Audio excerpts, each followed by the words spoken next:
সেদিন ইসরাফিল যখন ফু দিবে, কিয়ামত যখন শুরু হবে, আল্লাহ তাআলা বলেন আকাশ তখন গলিত তামা, তামা গলাইলে যেরকম পড়তে থাকে এরকম গলিত সীসা, গলিত তামার মতো, উত্তপ্ত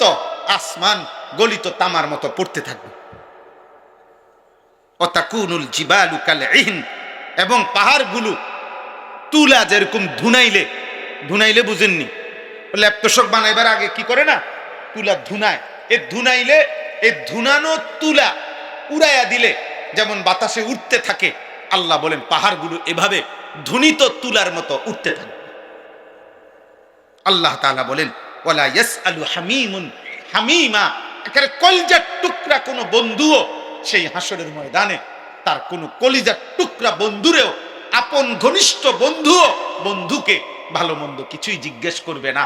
ইউবাসসারুনাহুম, অথচ একজন আরেকজনকে দেখবে। এই তোমার সেই বন্ধু, বিগত 20 বছর যারে একসাথে একসাথে মদ খাইছো, গাঁজা খাইছো, একসাথে 30 বছর বিড়ি খাইছো, এক দোয়ানে চা দোয়ানে গপ মারছো, এবারে ওই যে